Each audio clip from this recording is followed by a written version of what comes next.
just want to take a couple minutes and go over a strategy for simplifying radicals that my Honors Algebra 2 teacher taught me when I was a student, and it has really kind of created a framework in my mind that helps me solve all sorts of different problems. Okay, so let's say that you're asked to simplify the square root of a number like 512. Okay, so the way that Alex prefers you to go through this is by just kind of recognizing that, oh, 256 is a perfect square. Awesome, amazing. So we can just go straight from here to here. All right, but the problem is, what if you don't have all your perfect squares memorized? Then this method doesn't work for you, right? And so that's where this new one, some of you may have seen it before. This is what I like to do with these, right? And it involves something called the prime factorization. But all you're going to do is just try to take whatever number you're taking the square root of and just divide it by 2's and 3's. Divide it by 2's or 3's, because 2's and 3's are prime. It's going to create a situation where we can get down to see what are perfect square factors of this if we can't recognize them right off the bat. All right, so 2 times 256. We know that 512 is divisible by 2 because it's even, right? And then now we're done with 2 because 2 doesn't have any other factors that are not itself or 1, right? So then 256, well, what's that divided by 2? 2 times 128. And then let's keep going, right? 2 times 64.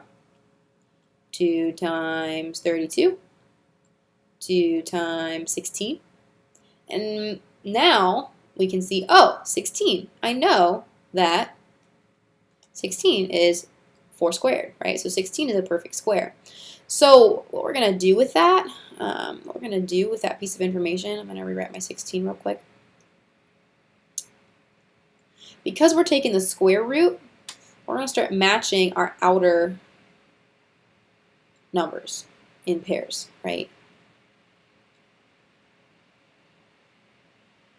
2 times 2, 2 times 2.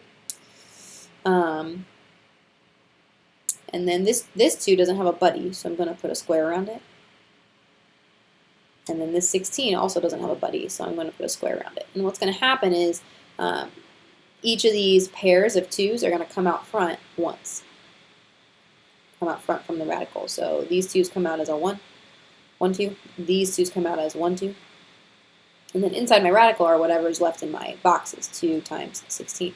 What this does is it breaks down my radical for me in a way that is much more accessible, right? So we have 4 and 2 times 16 under that radical. Square root of 16 is 4, right? So 4 times 4, root 2.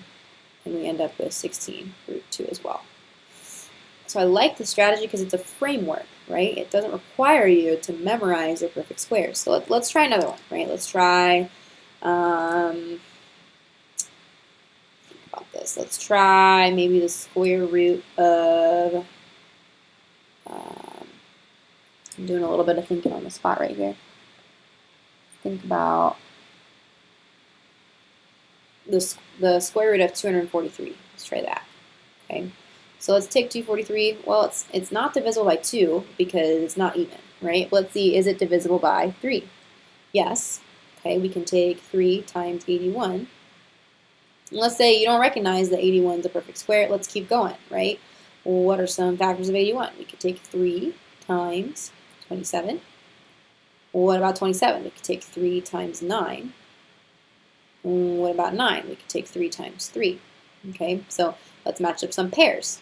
All right, so we have a pair of 3's, and then we have 1 3 that's left here by itself. All right, so these pairs of 3's are going to come out front. This pair of 3 is going to come out front as 1 3. And then this 3 in the box is going to stay underneath the radical, so I end up with 9 root 3 that is equal to the original, right? And this is really great for like massive numbers, right? So let's take a number like this, the square root of 1,944. Okay, I don't know about you, but I don't have the factors of 1,944 memorized. So let's start making our tree, right? I see that it's even, so I'm going to try 2. 2 times 9, 72. And I see I have another even number, so what's that divided by 2? 46. I have another even number, so I'm going to divide that by 2. Right, and I get to 243.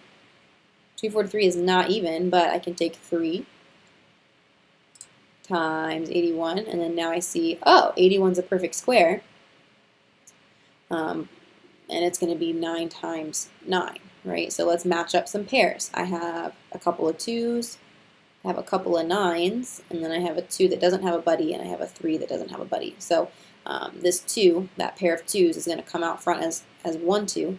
This pair of 9 is going to come out front as 1, 9. And then what's stuck inside my square root is the 2 and the 3. So I end up with 18 root 6 here. Okay. So this is just a framework. I recommend that you even try to create your own problems to do and try to simplify some really crazy radicals and see what you can end up with.